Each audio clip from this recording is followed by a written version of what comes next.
Iguala, gracias por seguir estos contenidos, pero te agradezco si le das suscribirte y a la manito, y si además quiere comentar, mucho mejor.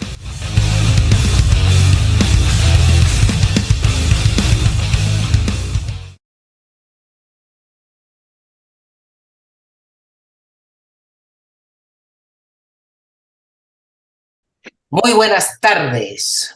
Hoy es domingo 17 de septiembre del 2023. Son las 6:10 de la tarde y nos encontramos reunidos en este espacio que le llamamos Sincericidio, hoy con el profesor José Vicente Carrasquero para tratar de hablar, opinar e ilustrarnos un poco en el acontecimiento de la política local en el continente, en el viejo continente y cómo esto afecta a Venezuela. Y para eso le damos la bienvenida al profesor José Vicente Carrasquero. ¿Cómo le va, profesor? Buenas tardes. Un abrazo, Ocho. Recibe un abrazo en la distancia. Bueno, a ver, yo quería comenzar el punto, sobre todo con el tema venezolano, con el viaje de este infeliz sujeto que de forma dictatorial gobierna nuestro país, que se fue de paseo a la China y que al cuarto día, según las escrituras, lo recibió Xi Jinping, luego de que el tipo lo pasearan y lo atendieran como peón de finca, lo pusieron para una foto y como no tenía un toche que decir, lo más ilustrado que dijo era que iba a poner a un venezolano o una venezolana en la luna algún día en un cohete chino. Por favor, qué vergüenza da ese sujeto que diga representarnos. Qué asco. Eso no es lo más triste, Gocho. Lo más triste es el resultado de esa reunión, que se ciñe básicamente a asistencia técnica por aquello de las zonas especiales y en algunos aspectos que tienen que ver con la electricidad, pero nuevamente asesoría. No hay nada que uno diga, bueno, el tipo se trajo unos créditos o algo así por el estilo, y eso lo único que indica es que no solamente los gringos o no solamente los europeos, que por cierto le patearon el trasero esta semana con la ratificación de las sanciones contra Venezuela, sino que además los chinos le han hecho saber que si no hay real, no hay ropa. ¿Te acuerdas de aquel famoso dicho que se le atribuía a los chinos en Venezuela? Es decir, Venezuela no tiene crédito, Maduro no tiene crédito, porque Maduro no gobierna, Maduro no tiene un plan, Maduro no le muestra a nadie un sentido de que tomando algunas medidas va a volver a sacar a Venezuela adelante y Venezuela se va a volver otra vez un país productivo. Entonces, como tú sabes muy bien, Ocho, porque tú tuviste tu finquita por allá por el Táchira, los bancos no te dan crédito si no te ven posibilidad de que tú ese crédito se lo vayas a repagar. Y esa es la condición de Venezuela en este momento.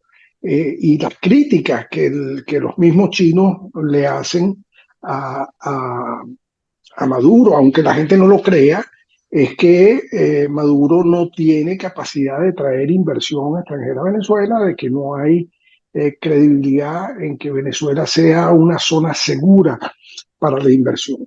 La gente desdeña esto, pero fíjate que grandes empresas como BMW y Mercedes-Benz funcionan en China, tienen plantas en China para vender los carros Mercedes-Benz y los carros BMW que se venden en China. Y Entonces, Tesla. y Tesla, por mencionar solamente tres de los muchos que hay. Entonces, ahí hay un asunto que te indica el poco crédito, la poca credibilidad que se le atribuye a Maduro y a Venezuela, tristemente, en estos escenarios internacionales, que se ve coronada con esa triste llegada a la reunión en La Habana del G77 más China, donde nuevamente Venezuela fue un país más, ¿no? Ya la chequera que camina por América Latina no existe, ya no hay nadie esperando que llegue Maduro para pedirle medio para juntar un real, nada de eso. Así es la situación de Venezuela, de mucha gravedad desde el punto de vista de su credibilidad internacional, de muy poca expectativa con respecto a las capacidades de generar negocio, por más que él hable de zonas especiales, zonas económicas especiales. No hay, porque eso no viene acompañado, Gocho, de que la gente sienta que el día de mañana tú invertiste ahí y a Maduro no le dé la gana de decir al Tribunal Supremo de Justicia que lo apoye en una expropiación.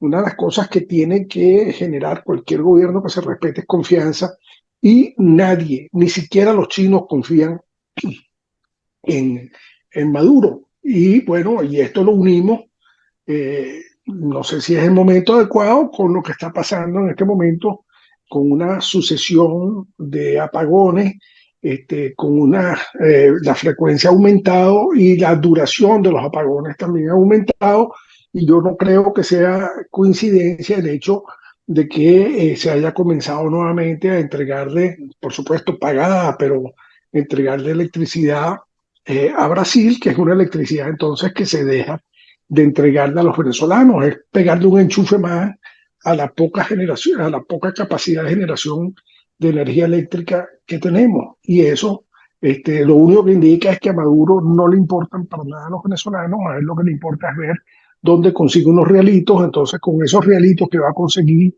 de Brasil, él verá qué hace. Pero eso, después de todo, no es mucho real. Lo que sí es que le genera muchos problemas a los venezolanos. Bueno, ahí vuelve la cuestión de las neveras quemadas, vuelve el asunto de las fluctuaciones eléctricas, vuelve el asunto de la demostración de que en Venezuela no hay quien gobierne. Y yo quiero definir esto, Cocho, si me lo permites. Gobernar no es el ejercicio del poder omnímodo y meter preso a y abrirle un juicio a aquel. No, no, eso no es gobernar. Gobernar es ver cuáles son los deseos, las aspiraciones, las necesidades, los problemas que enfrentan cada día los venezolanos, y direccionar acciones y recursos para resolverlos. Yo reto a cualquiera que me esté viendo que me diga una sola acción que esté adelantando Maduro para resolver el problema de la electricidad. Otra que me diga cómo está resolviendo el problema de la gasolina. Hay una famosa página web muestra, porque fíjate que volvieron las colas de la gasolina a Caracas, que era esa cápsula, esa isla donde no se estaban dando los problemas de la gasolina. Ya hay nuevamente colas de vehículos para poner gasolina en Caracas, mientras que siguen saliendo los tanqueros cargados de gasolina al Mar de la Felicidad. Bueno, fíjese, varios puntos, ¿no? Y es que, por un lado, vemos cómo China, ellos se han ido cobrando la plata del fondo chino con petróleo, y al día de hoy no sabemos cómo va esa cuenta, pero los chinos bolsas no son. Eso significa que tienen que tener bien cobrado y bien adelantado. Uno. Dos, lo otro es que lo que ellos se plantearon en el famoso fondo chino, estos bandidos se lo repartieron, se lo guisaron. ¿Quién sabe cuál funcionario chino se cogió esa platica, verdad? Pero seguramente que no fue Xi Jinping, sino el líder anterior. Entonces, este tipo pues no tiene nada que pedir, a lo mejor fue Hu Jintao. Pero lo otro interesante es que, fuera de tener a la isla de Cuba y a Venezuela como un par de perras para colocar bases y para tener centros de espionaje o colocación de armamentos para atacar a los Estados Unidos, ni Venezuela ni Cuba representan nada, absolutamente nada. Venezuela tiene una población depauperada de 22 millones de menesterosos al día de hoy, y Cuba creo que son como 7, 8 millones que van por el mismo camino, que viven de la remesa que le mandan sus paisanos desde Miami, pero son un gasto solamente por la posición geopolítica y por los intereses como de imperio chino. Pero fuera de eso, no hay nada que ganar, pues por lo menos la inversión de los chinos en Argentina recogen soya y recogen trigo, pero en Venezuela no están recogiendo nada de eso. Y entonces, mandarle electricidad a Brasil, hay que recordar que el norte de Brasil, que es el que se comunica con nosotros, que es Roraima, con la capital Boa Vista, y Manaos, que está como a 10 horas de Roraima al sur, solamente esos dos estados tienen más de 35 millones de habitantes. Así que, ¿qué es lo que le pueden dar de la electricidad del Caroní para allá? Una uñita, solamente para que recoja una platica algún bandido por allá por el oriente o alguno de los generales hambriados que quedan en las fuerzas hambriadas, porque eso es algo que una vez que usted pasa el switch, eso va por los cables y no lo pueden parar ni el ELN, ni la FARC, ni los garimpeiros. Eso es lo único, pero fuera de ese ingreso, más nada. Ahora, ¿cuál es lo que usted decía? Estos tipos ni tienen plan, ni tienen visión, ni tienen una visión de gerencia, porque hay que recordar que en Venezuela lo que hay es una jefatura de caporales. Ni siquiera hay la jefatura de un capatajo, de un dueño de finca, sino de unos caporales, porque los dueños están en otra parte. Los dueños de la realidad venezolana están desde el Kremlin, desde Beijing, desde La Habana y desde la sede de los carteles mexicanos y desde la sede de la FARC y el ELN en Colombia, pero los que mandan aquí son unos pedazos de caporales de tercera, no llegan ni a capataz. O sea, estos bichos no califican ni siquiera para cargar más allá de un charapo, porque cuando usted veía los capataces de finca, tenían por lo menos un revólver 38 y un charapo. No, estos bichos no cargan más allá de un garabato y un charapo. A eso es a lo que quedaron estos infelices sujetos que dirigen los destinos de una nación de más de 1 millón de kilómetros cuadrados con todo y el mar territorial. Y eso es de sentarse a llorar, porque vuelvo al punto. Estos tipos nunca, o sea, leyeron la palabra gerencia y probablemente a veces la agarran y la repiten en discurso, pero no entendieron que el gerente es un individuo que se reúne con un grupo de personas que son expertos en la materia, que hacen sugerencias, que hacen recomendaciones y sobre estas recomendaciones se toman decisiones para un plan de acción a ejecutar. Eso es gerencia. No, en Venezuela es unos caporales, un burro jefeando. Mira, haz tal cosa, mire, pero eso no se puede, mala leche. Usted lo hace porque yo lo mando y si no lo cambio. Y cuando vemos eso, esa es parte de nuestra desgracia, que es que tuvimos desde el año 99 en adelante a una rata que en algún momento ese era medio capataz, pero ahora estamos degradados a caporales. Y ese desastre es el que tenemos hoy. Pero otra cosa que yo quería escuchar su opinión era que, bueno, menos mal que en Europa le mantienen las sanciones a estas ratas, a pesar de que llevaron a un poco de líderes a la sede de la Unión Europea y, por lo visto, el diputado de Vox en el Parlamento Europeo, el señor Herman Terche, lo dijo en la jeta a la rata de Borrell. Dijo, ¿qué hace usted trayendo esos asesinos para acá? Y además le recordó el golpe de Chile y le dijo, a Allende no lo mataron.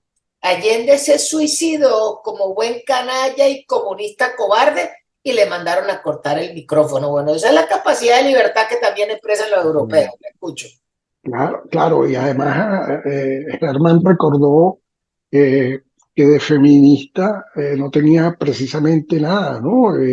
Era famoso eh, eh, Allende por su calidad de mujeriego, ¿no?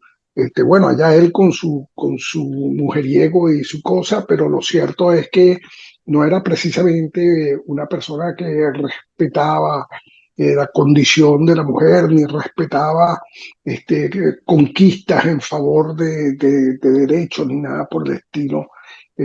Allende fue un accidente en la política chilena, y lo que sí es cierto, y es lo que yo digo, es que de alguna manera él provocó su salida.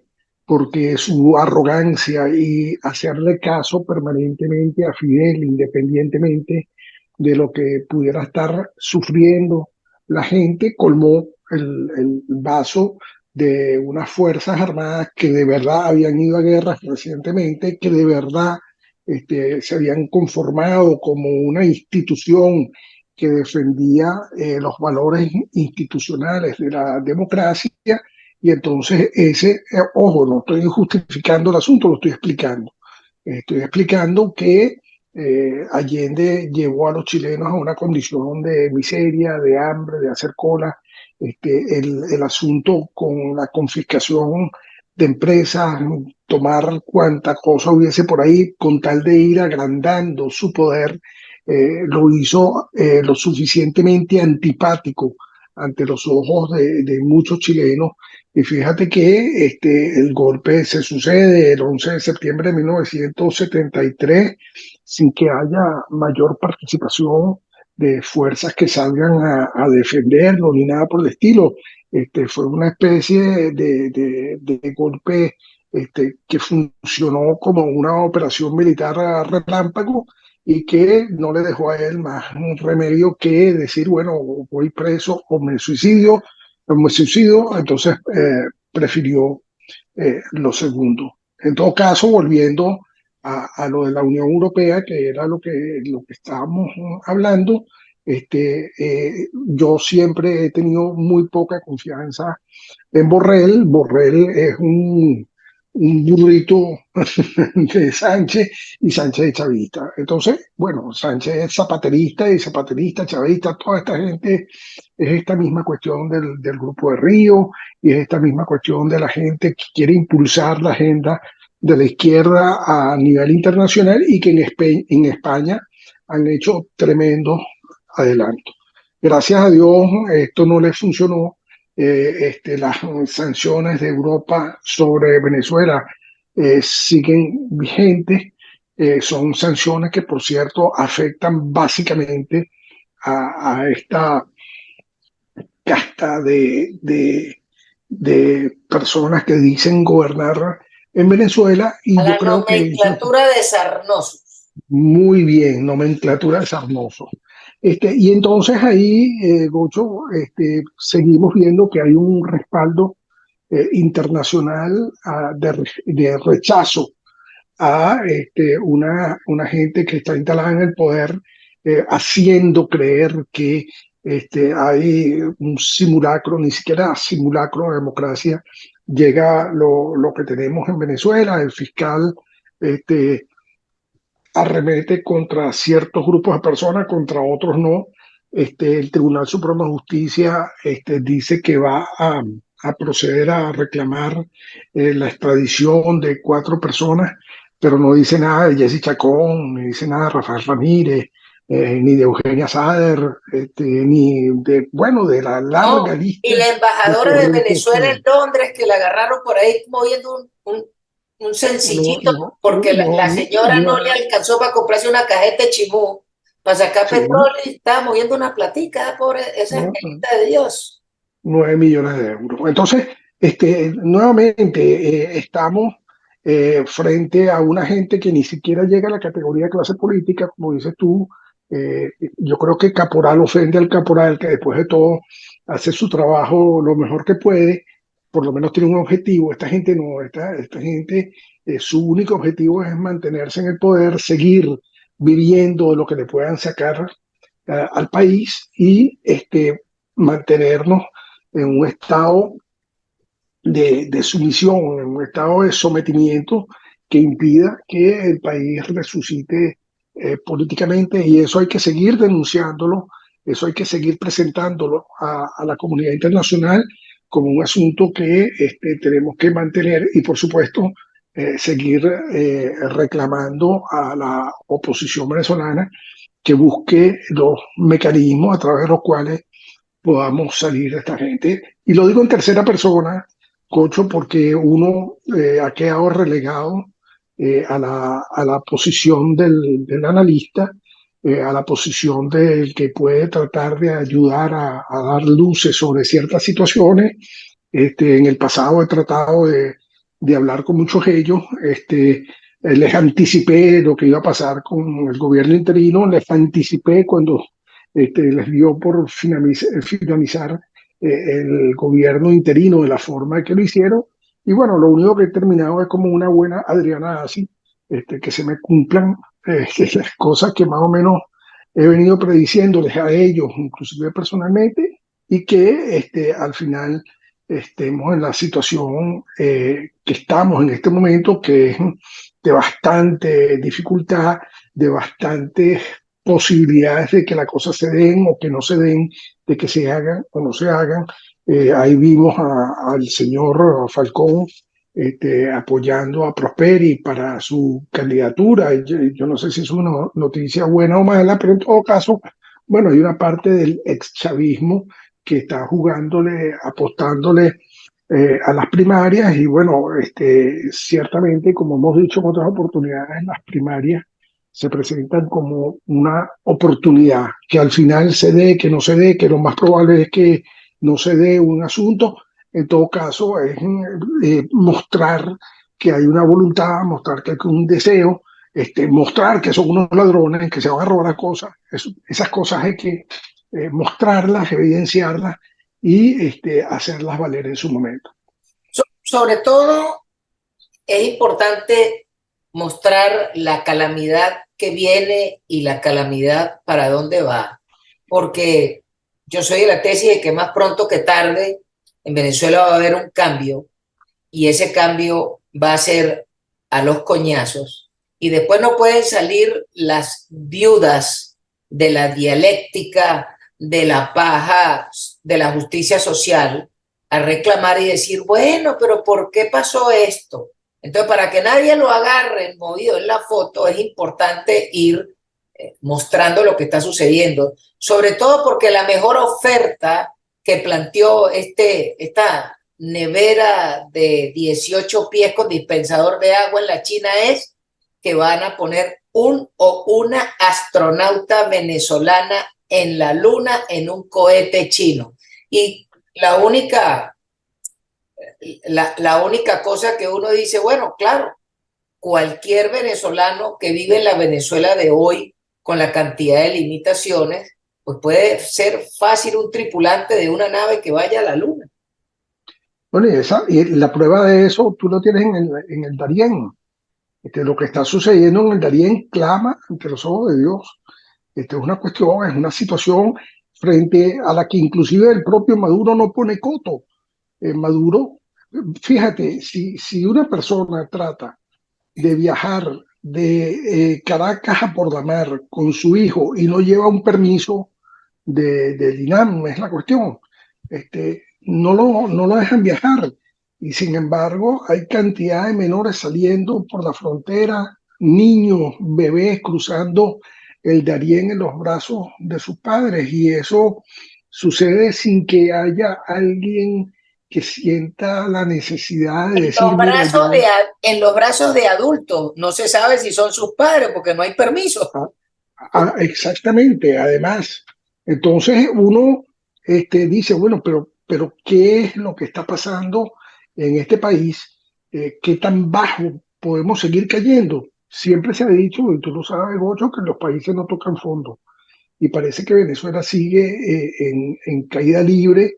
Lo del Darién es una cuestión espantosa. Es cierto que no son nada más venezolanos, pero las estadísticas dicen que más del 50% de esa gente que está transitando por ahí son venezolanos. Y eso tiene que llamarnos la atención. En lo que va del año 2023 ya han cruzado más de 300.000 personas y se estima que más de 150.000 de esas personas son venezolanos. Yo el otro día lo bauticé el éxodo que hizo Moisés allá desde Egipto. Eso es lo que estamos viendo, una cuestión que implicaría a las Naciones Unidas, que implicaría a la Organización de Estados Americanos, que implicaría a una cantidad, bueno, está la Cruz Roja, pero están ahí solamente remedialmente.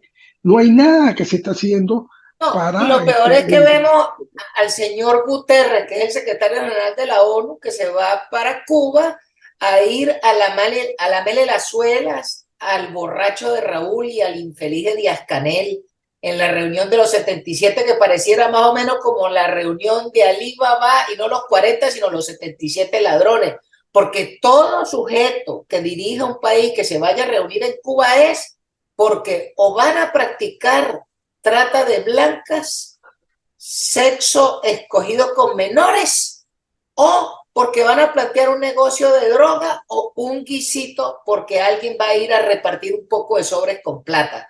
Porque, como decía un buen amigo mío, cuando el morrocoy se mueve, alguna ventaja lleva. O sea, si la ONU se está moviendo para Cuba es porque estos son los que le pagan la cuenta a toda esta banda de infelices.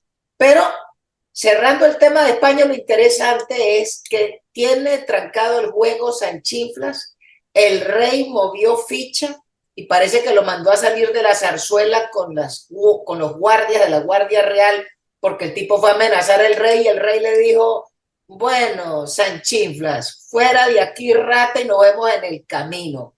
Y parece que en España todo el mundo se está moviendo, sobre todo las fuerzas fácticas, y eso es bien interesante, porque todo pinta que van a una nueva elección. Toda vez de que Podemos le está pidiendo el oro y el moro. El prófugo de Waterloo le está pidiendo las nalgas. Los vascos del PNV más los de ETA le están pidiendo una oreja cada uno. Así que tipo, hay 9 agrupaciones que le están pidiendo todo, hasta los pelos de la pestaña, y yo creo que el tipo puede dar mucho, pero no se puede picar en Choxley. Y todo pinta que va para allá. Mira, yo creo que Sánchez, tú sabes que yo siempre hago alguna propuesta. La gente a veces, bueno, este está loco o se está fumando un blue jean sucio o algo así por el estilo, ¿no? Lo que Sánchez queda de la está, peluca es Poppy. sí, Sánchez está perdiendo una tremenda oportunidad de apoyar a Feijóo. Feijóo sería su mejor aliado en este momento. Un gobierno de Feijóo apoyado por Sánchez que reescriba de alguna forma las cosas que hay que reescribir en la Constitución para seguir, para evitar este burdelaje que estamos viendo, sería para Sánchez una salida gloriosa. No podemos esperar que él lo vea, porque es lo que quiere seguir paseando en Falcon, es lo que quiere seguir echándose ese poco de empaste que se echa en la cara para que no se le vean Él los quiere huecos. seguir en el vodevil de la moda, pero fue a la reunión del Fashion Week de Madrid y lo pitaron con todo el que cargaba la mujercita. Agarre. Y eso que eso es un grupo de amiguitos, y lo pitaron ahí.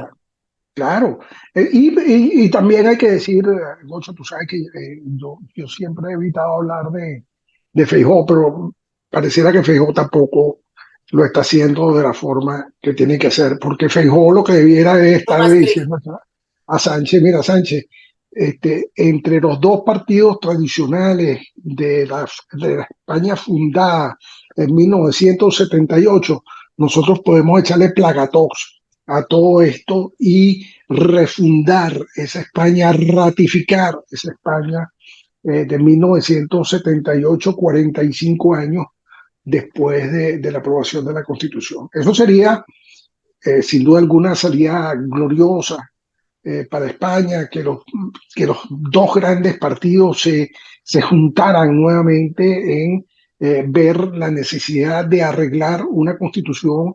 A mí no me gusta cambiar las constituciones, yo soy contrario, yo siempre defiendo el hecho, por ejemplo, de que la constitución de Estados Unidos tiene 200 y pico de años y ahí está, pero es una constitución, bueno, que cuando se ha necesitado enmendarla, cambiarla, se le ha hecho algo. Bueno, yo creo que igual pueden hacer los dos grandes partidos de España en este momento y brindarle a los españoles un futuro que no dependa de microbios que tienen una representación. Yo no tengo nada contra los catalanes, pero tú no puedes comparar la fuerza que tiene Puigdemont en Cataluña con la gente de Vox, por ponerte solamente un ejemplo. Vox es yo no sé cuántas veces más 3 grande. millones, tiene 3 millones de electores, mientras que Puigdemont creo que tiene como 300.000, una cosa así. Lo que pasa es 10 que por la veces más ley grande. electoral tiene 7 diputados y con eso tiene para joder, pero la verdad Claro, pero entonces el problema que tienen es que por un lado tienen a un malandro que se las da de comunista, pero le encanta comer puro lomito. Y por otro lado tienen a un bolsa mangameada gallego resentido social, que en el fondo el tipo no entiende, porque él lo que quiere también es que Galicia se separe de España. Entonces Está muy España está bien. en una tragedia con un par de idiotas. Pero entonces ahí es cuando ambos tienen que aprovechar la oportunidad y decir, nos sentamos, Sánchez, vamos a sentarnos, vamos a hacer una agenda conjunta. Esto es un compromiso de gobierno, vamos a hacer tú y yo, y entre los dos, ¿cuántos votos tienen? No, 200 tiene más de 300 diputados entre esos dos. y se acabó el pan de piquito. Y Claro. tienes a partir de ahí un compromiso de reconstrucción de España, donde precisamente por haber un acuerdo previo, tú haces una agenda y le vamos a dar prioridad a esto, le vamos a dar prioridad a aquello, y vamos a resolver el problema de las autonomías o de los nuevos países que se quieren generar, y vemos si vamos al modelo de Bolivia multinacional o si vamos a una federación. Pero estas cosas hay que resolverlas en un país que vive básicamente porque la gente sigue trabajando, porque llegan muchas ayudas de Europa, y crece porque llega gente que sigue llegando a vivir a España. Claro. Pero si tú te pones a ver si hay un plan de direccionamiento de España hacia algo, no lo hay, ni de parte de Feijóo ni de parte de Sánchez. Mire, profesor, nos quedan 8 minutos y medio y no quería cerrar sin tocar dos temas. Primero, que la oferta de los 30 y pico de candidatos a la primaria, en ninguna parte están hablando cómo van a generar empleo.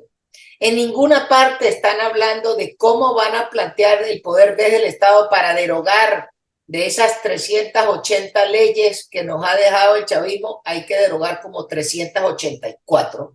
Pero además de eso, plantear cómo vas a hacer para promover que la industria privada sea la que desarrolle aguas abajo lo que se necesita en Venezuela, porque en Venezuela al día de hoy no hay gerencia y no hay visión cómo generar empleo, y esa es mi crítica constructiva que yo le hago a los 34, en especial a la señora que es la que más pinta, pero la necesidad es para cualquiera que vaya a dirigir el juego. Le escucho.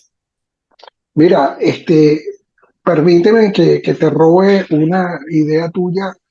Ahí tenemos que ver a Milei. Milei tiene una agenda y con esa agenda está movilizando a Argentina.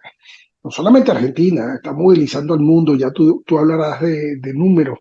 Yo creo que hay que hablar abiertamente de qué es lo que yo traigo, de cuál es mi posición ideológica, en qué creo yo. Y ninguno de los 30 y pico de candidatos lo está haciendo. Gocho, ninguno de los candidatos está diciendo yo represento una visión del país según la cual esto y esto, recétalo como tú lo quieras recetar, pero no puede ser que el debate se quede solamente en que yo soy mejor que aquel o yo soy mejor que aquello, o que este se junta con este y aquel no se junta con este. Nos está faltando mucho tropezón en ese sancocho. El sancocho está como aguado. No hay ahí sustancia, no hay nada que produzca No, y además levante. le han echado mucho ñame y yuca, pero no le han echado ni siquiera rabo, pollo y puerco. Y eso, Exactamente. y eso no cuaja cagajón, decía mi tío. Pero más allá de eso, volviendo al tema de la Argentina, sí, evidentemente, ¿qué es lo que vimos esta semana? Tucker Carlson publicó en su cuenta de Twitter la entrevista que le hizo al señor Milei de 32 minutos. En 32 minutos tocaron una agenda de 11 puntos, sobre los cuales el señor Milei habló por lo menos 2 minutos y medio de cada tema y puso el clavo en el ataúd y además se lo dobló. Pero más allá de eso, lo interesante es que a esta hora lo vieron más de 396 millones de personas solo en la cuenta de Tucker. sin contar todos aquellos usuarios que bajaron el video y lo publicaron en sus cuentas de YouTube en toda la Argentina, se buscaron traductores en todo el planeta. Es más, y los programas que se han hecho sobre el programa. claro, pero es que la entrevista de Trump con Tucker el día del debate republicano fue una vaina rechísima, porque la vieron 266 millones de personas y a esto lo vieron 396. Es decir, que en el planeta la figura en español que está cantando el juego conservador, libertario, de derecha, con una posición clara, con las cifras, con el plan y con un par de gónadas puestas en el sitio, diciéndole a todo el mundo su pedacito, empezando por el argentino con falda blanca del Vaticano para abajo.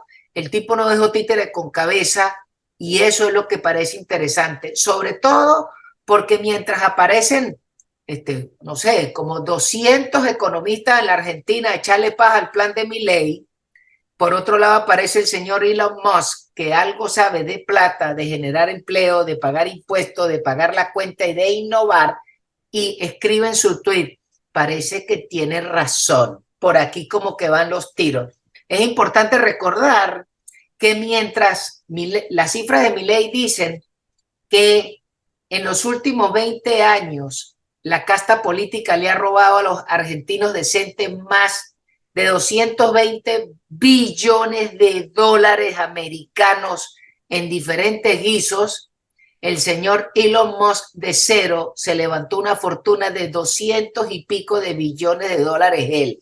Así que algo sabe. Entonces, eso por una parte, pero lo otro es que en español por fin apareció un tipo que no fuese censurado por el régimen castrista cubano y le hablara claro al planeta entero.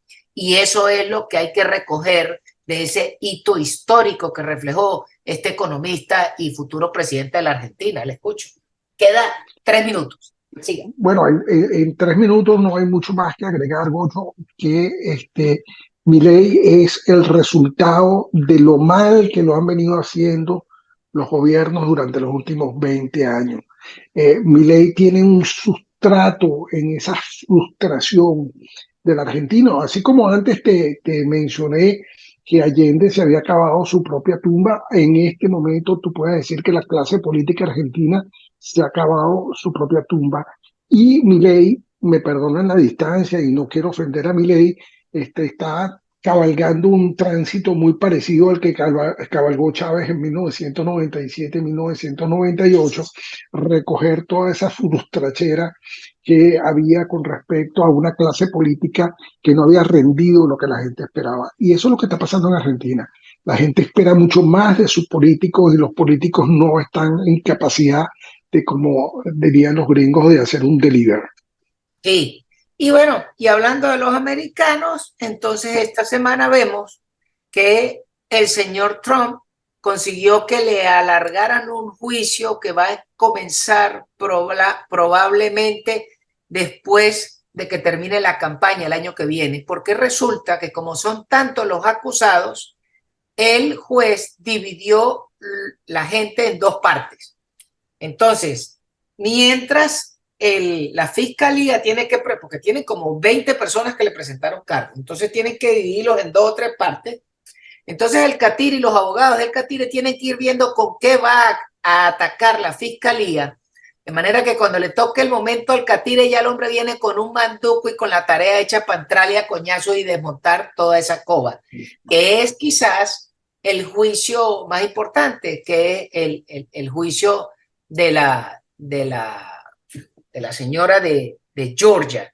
Y sí, no dejes por fuera, Gocho, por comentar que tú dominas mucho más esta materia, el anuncio del Speaker of the House con respecto a Biden.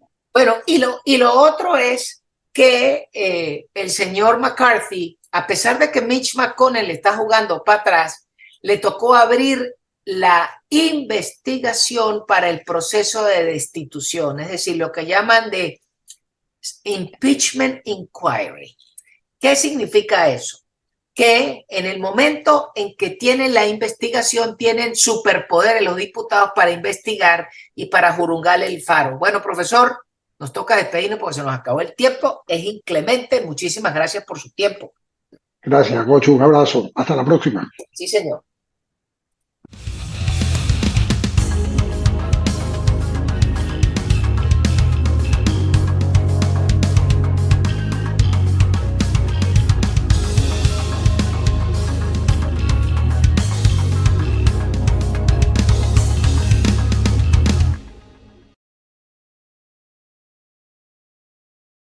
Bollito de corazón a 2.500 el paquete, hallacas de pollo a 2.500 cada una. A la orden los bollitos de mazorca a 2.500 el paquete, bollito de corazón.